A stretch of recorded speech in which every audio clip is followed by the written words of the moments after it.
Hello. Today we're interviewing Thomas Barrie. Did I pronounce that right? He recently received the Holladay Medal for Excellence, which is the highest faculty medal that NC State gives out. And he's got many other awards that mostly involve education, outreach, and also his research. And he is the director of the Affordable Housing and Sustainable Communities Initiative. So I'm excited to talk with him today. So the first question is, what is your job title? Well, I'm a professor of architecture, and so I'm a tenured faculty member in the School of Architecture. So that's the title. The job description is probably part of your question in terms of what do I do, right? Because every professor does something different. We all teach and we all do research. In my case, I teach at both ends of the curriculum. I teach our freshmen in our undergraduate program. I teach a course called Introduction to Architecture, which is just what it sounds like. It's an introduction to a full range of aspects of the discipline and profession of architecture. And I end up on the other side of it, teaching the very last studios in the graduate program, we'll call the Advanced Architectural Design Studios. And those are the ones where I do a lot of my outreach studios, mostly teaching affordable housing. I also teach graduate seminars in my research area and teach a beginning design studio for our incoming, what we call Track 3 program, as a 3-year program for students who have a degree in some other discipline who come in and do a 3.5 year Master of Architecture program. Yeah, I was interested in possibly doing that because I'm a structural engineer, so I couldn't get the 2-year one. Yeah, we'd be glad to have you. So next question is, how long have you been teaching at NC State? I just finished my 22nd year. Okay. And now we're going to switch to more background. So when you were a child, what did you want to be when you grew up? Well, I didn't have any clear ideas, as a kid, what I wanted to do when I grew up. That career decisions came much later. I was always a kid who, though, loved to draw.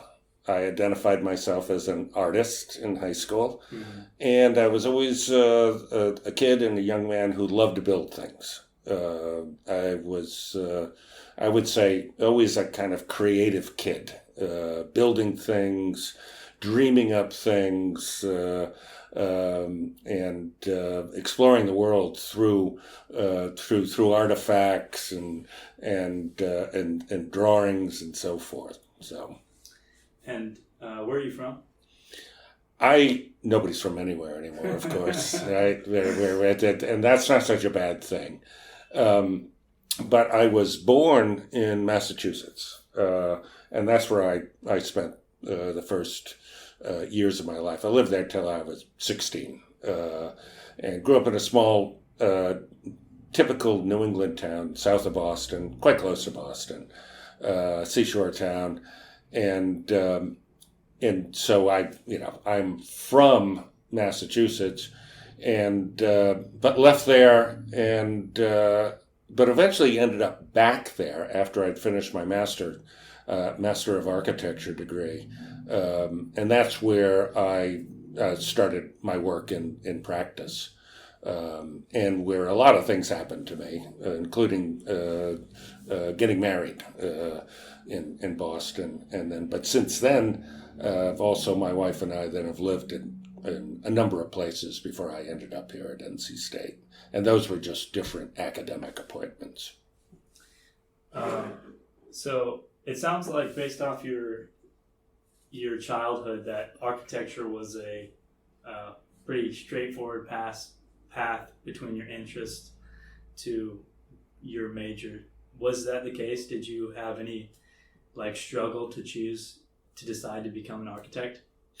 I mean, in retrospect, no, but like any or at least most young people, and I mean this quite positively, I wasn't sure. I didn't really know. I didn't have a clear picture, and I also was very interested in literature, and so I actually have an undergraduate degree in English literature, and it was during the course of completing that degree, which I really enjoyed doing, and still find very valuable education.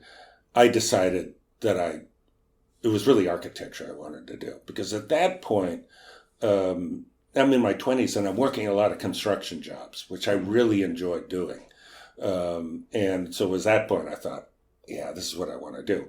And so for me, the path was, okay, so I'll finish this degree and then go to a 3.5 year MArch program like we have at NC State.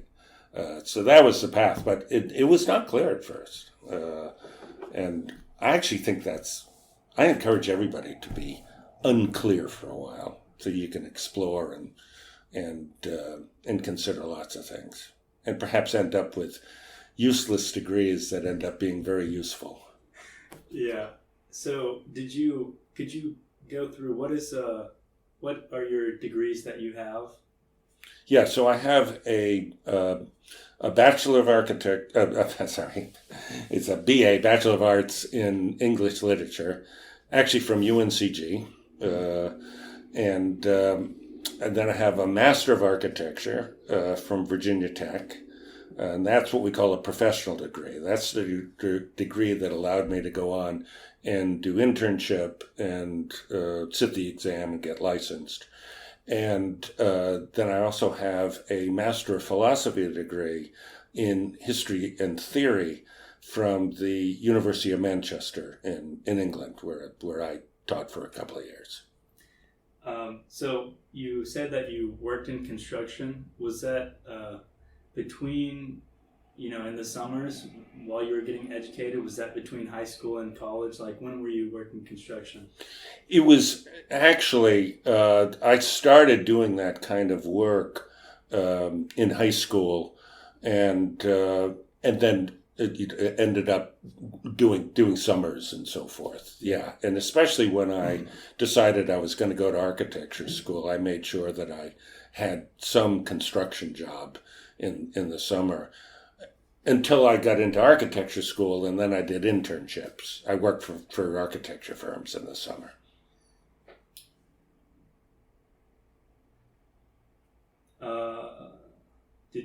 Did both of your parents graduate from college?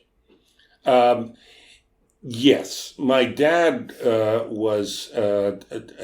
an electrical engineering degree, which was a 4-year, a bachelor's degree, and my mom had a 2-year degree that qualified her to be an executive secretary, and which is what she ended up doing for quite a few years.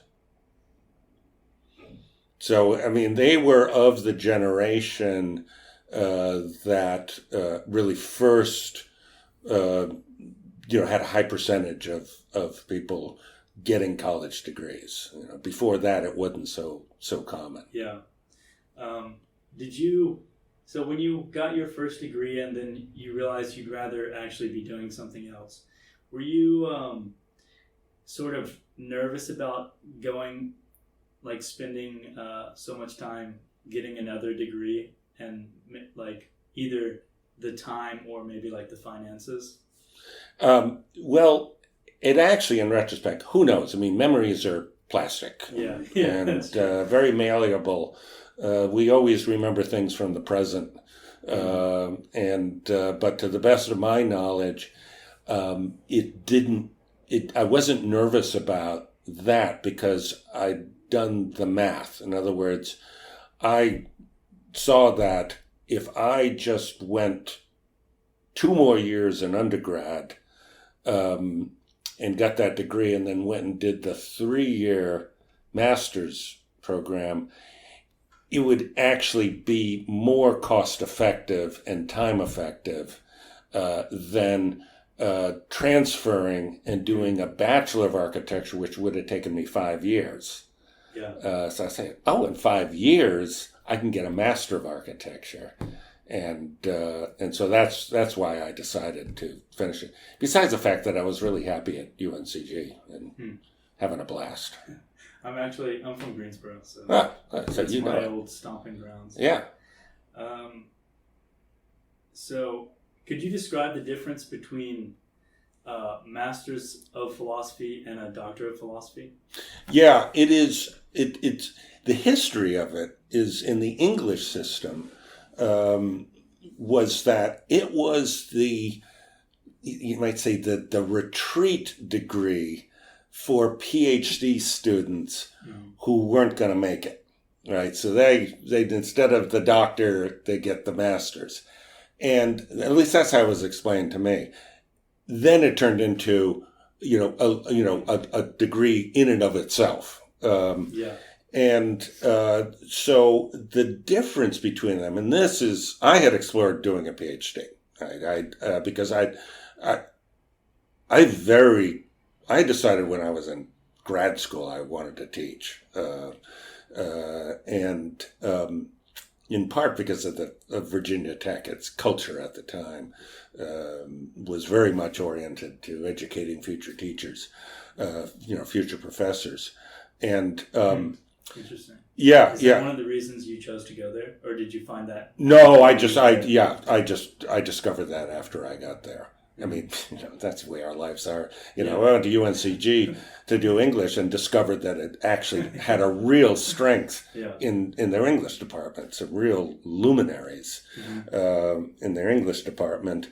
And then I got to Virginia Tech, and it was actually different from what I expected. I went there because I thought this is a real practical place, and it was anything but. It was a very experimental program. So, but I decided to go into teaching, and so I explored doing a PhD. A PhD is a very long program where you do a lot of coursework before you can focus on your research and ultimately your dissertation. I was at the university, in the University of Manchester, and just had a conversation with the department head. I was there teaching full time. I was on a couple of visiting appointments. You were already there before you decided to actually take courses there? That's right. And he explained the MPhil to me, which just absolutely clicked because he said, there's no courses. It's just research. Yeah. Okay. And I basically said, when can I start? Right? Yeah. So I began it there. The other thing is you could teach full time and work on your degree there. Wow. Yeah. The English system is quite different, much more, at least at the time, much more flexible than the American system. I'm not saying it was better, but it was better for me. And then I finished it after we moved back to the States. Was there you said you were more interested in research. Was there specific research that you were wanting to do that you had in mind when you got the offer of being able to have the Masters of Philosophy? Yeah, I didn't have any trouble coming up with a research topic. I wanted to research sacred places. I wanted to learn in depth about places of significance, of cultural significance, of religious significance, of ritual significance and symbolic significance, which was really a product of my education at Virginia Tech, even though I didn't really know it at the time. Really? Interesting. And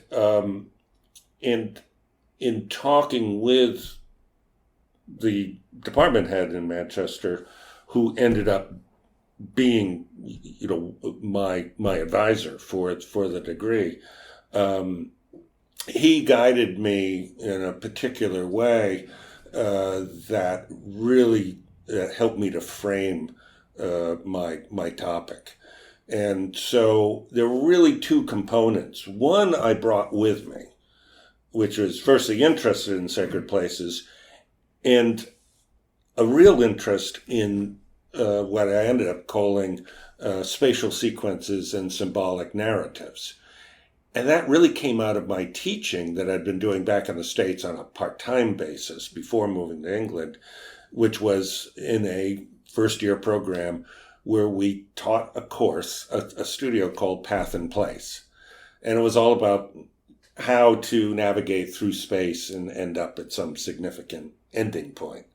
And then my advisor, Roger Stonehouse, very good name for an architect, and whom I'm still in touch with, he introduced me to the case study method, and which looks at what we now, we quite readily call precedent research, but it's really looking at, it's beyond precedents as just examples to illustrate one thing. The case study method is you look in depth at case studies as a means to both explicate, right, your particular line of inquiry and validate, right, your thesis. So between those two, in retrospect, it didn't take me long to feel like I was really on the track that I wanted to be on. Yeah, I think also for that particular research, you're much better suited to be in England, I would imagine, because they have so many fantastic cathedrals and things like that. So could you describe what your thesis, your Master's of Philosophy thesis was, and could you maybe explain it in simple terms?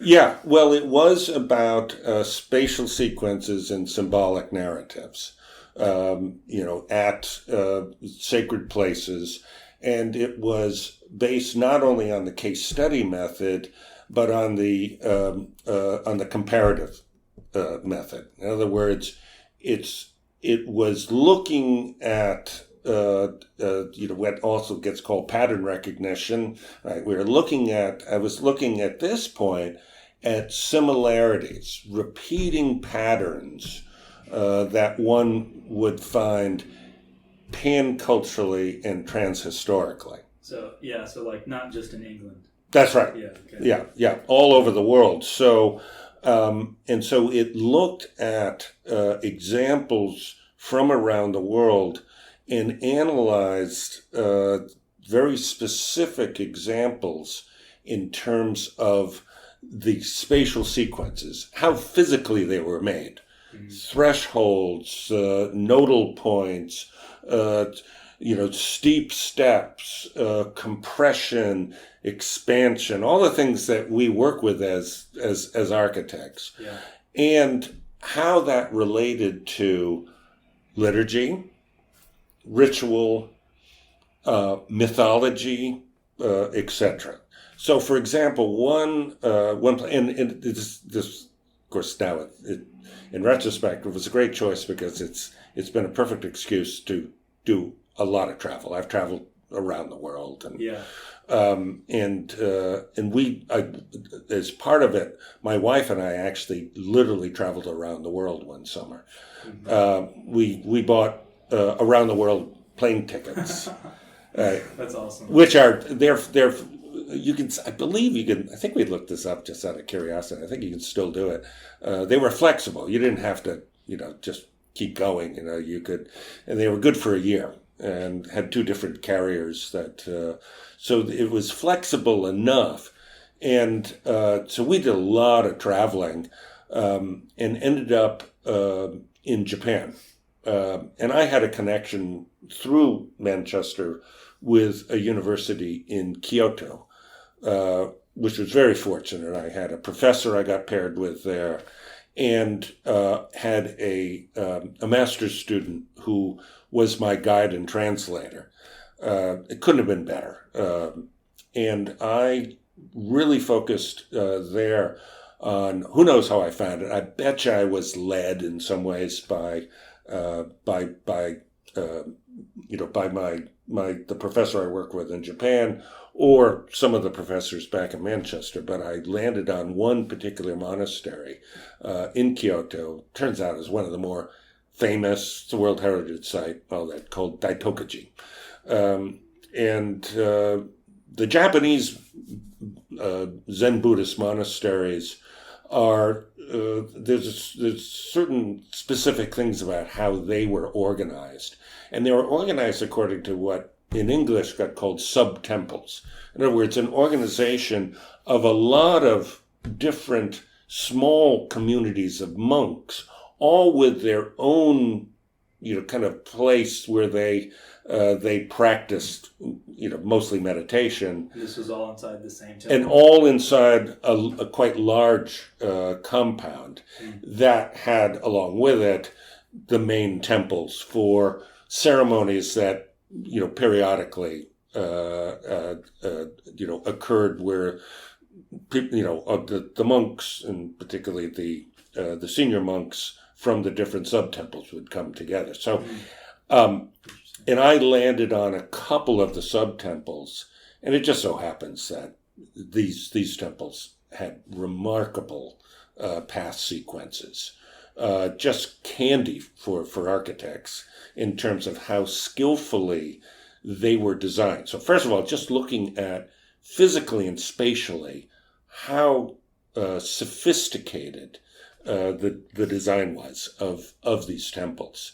One in particular is called Kotuin, and it's dates from the late 16th century, and it's a typical wooden Japanese domestic architecture, really based on domestic architecture, which takes some getting used to for Westerners to say that's a sacred place, and it certainly was, but not in the way we often understand a religious setting. By the way, when I first arrived at that monastery, it scared me to death because I didn't understand anything. I didn't know what I was going to do because it all seemed wickedly foreign to me. But through the help... Like you were afraid that you wouldn't know what to analyze? Or I wouldn't know what to do. I had no idea how to start. And so I started from, a place of absolute emptiness and confusion. Not a bad place to start, actually. So at the end of the day, of course, it became a very rich place to study, and the reason why I'm recalling this one is because it's a place I've revisited in writing many times because of its richness. So, because it related the entire past sequence, which you have to kind of understand, look at some of my photographs and probably read my writing to really understand what I'm talking about. But it was fairly short. But what I discovered was that spatially and temporally, it felt much longer. And I was bringing in research on environmental psychology. It was a very multidisciplinary study I ended up doing. And human perception, how we perceive space, how we perceive time, and so forth.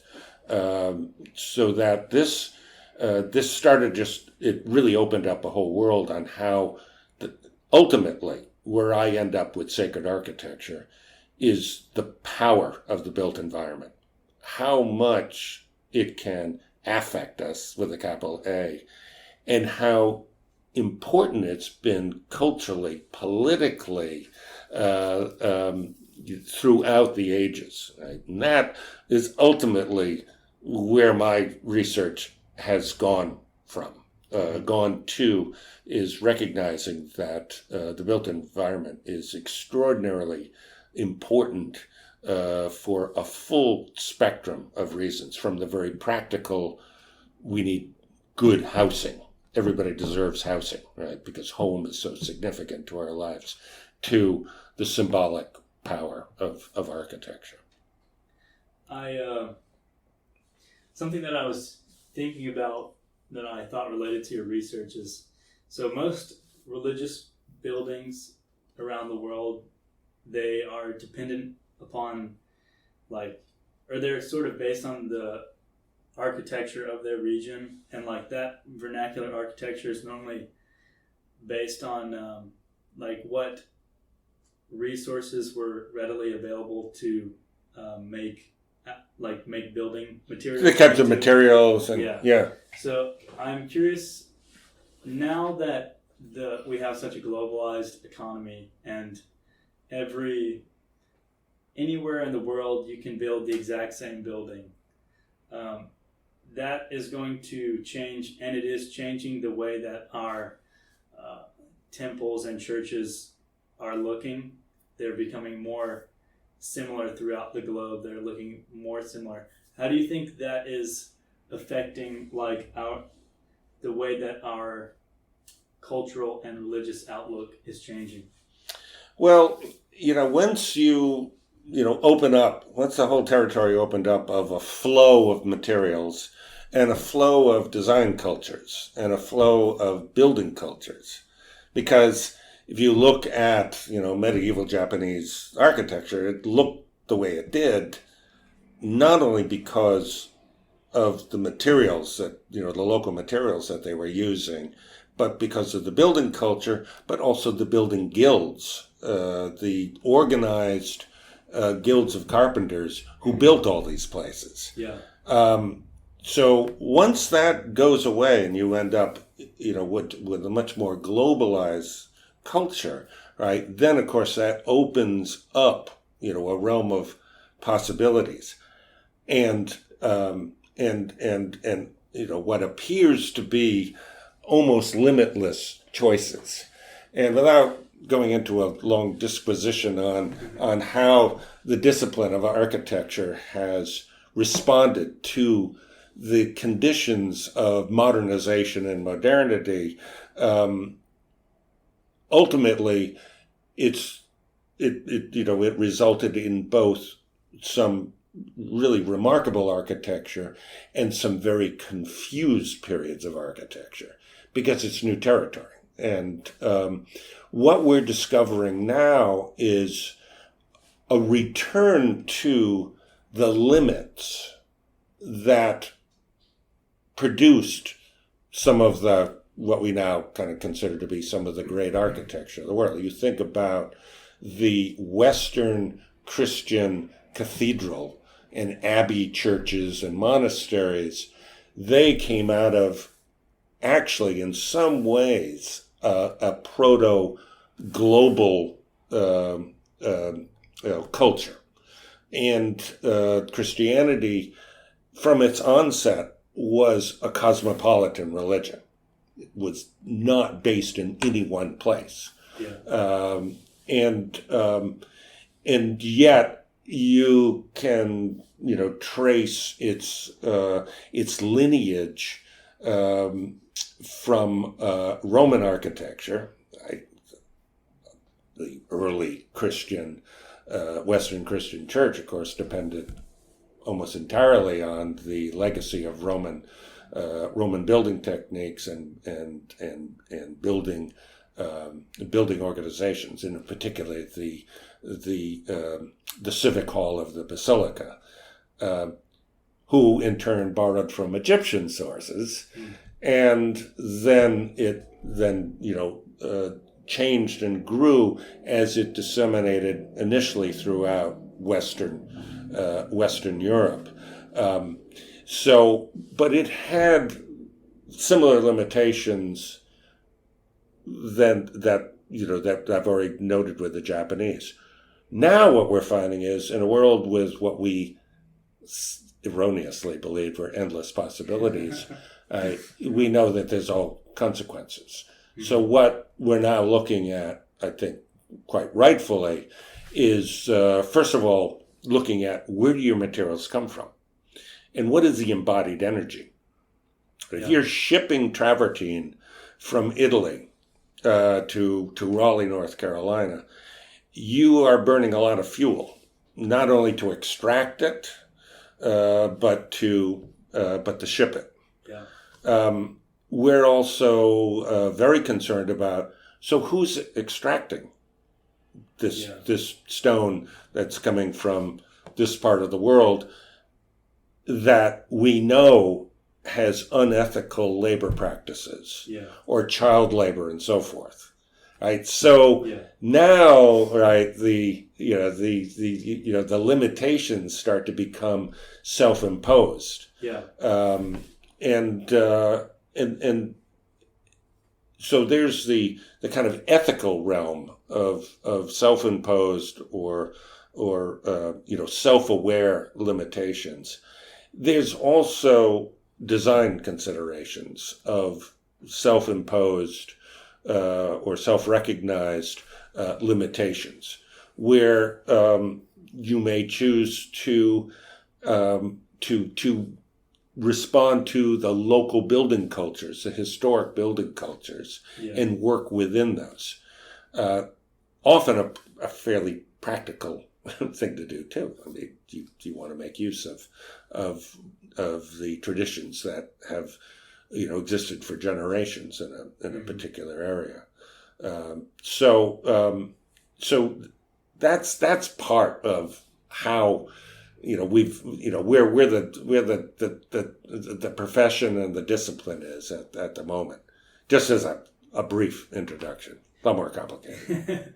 Yeah, I personally would like to see I could tolerate like a contemporary take, but I would like to see more references to like vernacular architecture and also using more regional materials, because I find that like I don't want to go to another country to see the same buildings that I see back home. I want to see what makes them different than us. I like that aspect of travel a lot. Yeah. So I have I'd like to switch more towards housing policy. So you contributed to the Raleigh Unified Development Ordinance. Could you explain like the main changes that this ordinance brought to the city's urban planning vision, and what were the motivations behind them? Yeah. Okay. So the change to the UDO was that it became legal to build accessory dwelling units. And how long ago did that happen? It happened in 2020. Okay, so relatively recent. Relatively recently. And the short version of the story of how that came to be is what I think is a good story. And that I've been running housing studios and had worked with the city before, and the person who ran the planning department had an urban design center, and the director of that came to me and said, this was in 2013, came and said, we just approved the new Unified Development Ordinance, and at the last minute, they took accessory dwelling units out of the ordinance. And he said, could you help us with this? There's one neighborhood in Raleigh that we know really supported this, and maybe we can work with them. And of course I said yes. Now, just for your listeners, an accessory dwelling unit is a historic building type. In other words, it's been part of the American building culture for a very long time. And it is simply either an attached smaller unit. In other words, it's a small unit in a larger house that has a separate entrance, or it's a standalone unit behind the house. What often get called garage apartments, it's the apartment above the garage, or it's without the garage. And they get named in-law flats, granny flats, etc. So they had been legal in Raleigh up until the 1970s. And you can find them throughout the inner city neighborhoods of Raleigh. Forest Park, Oakwood, Mordecai, Boylan Heights, and so forth. And they have a lot of value because they're smaller. They tend to be more affordable because it's giving a housing choice between a single-family house and an apartment building, and also provide flexibility for families because if your kid moves back home and they're too old to live in your house anymore, they can live there. Yeah. Your mom needs help, doesn't want to live in her house anymore, she can live in the accessory dwelling unit. You get old and move in the accessory dwelling unit and rent out the main house. So these are part of the arguments for it. It just turns out that we were just hopping on a national movement. Yeah. That is, it's like ADU, not as what we call them now, accessory dwelling, ADU madness across the states. Yeah. And so we ran the project in the fall of 2014, and I ran it as a research. All my advanced design students are research and design projects, and it's design as research as well. So the students did a lot of research on what was happening with accessory dwelling units, nationally, looking at cities who had gotten out ahead of this. We looked at local examples, right? We just made the argument in some of the public forums that we ran was, what are you all getting nervous about this? But there's accessory dwelling units all over your neighborhood. Yeah. We're not dreaming up anything new here. We're reviving a historically significant housing type.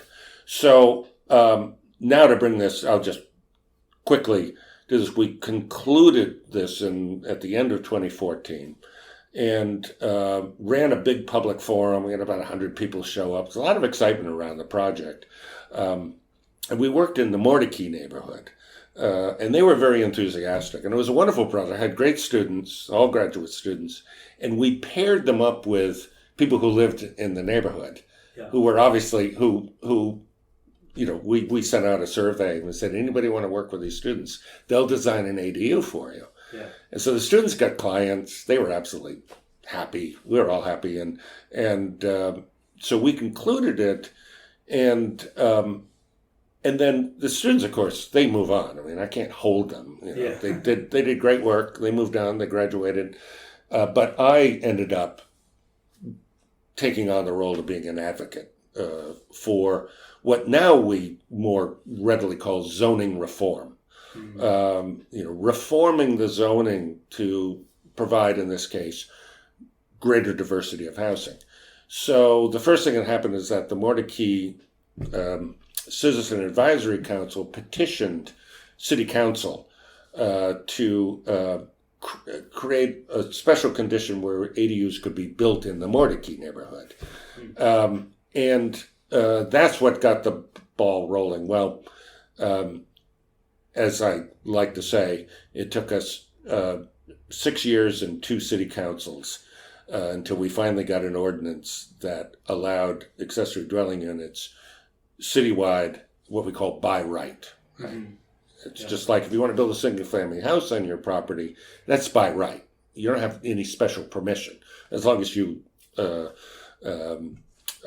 comply with zoning and building codes. Same thing with ADUs now. Yeah.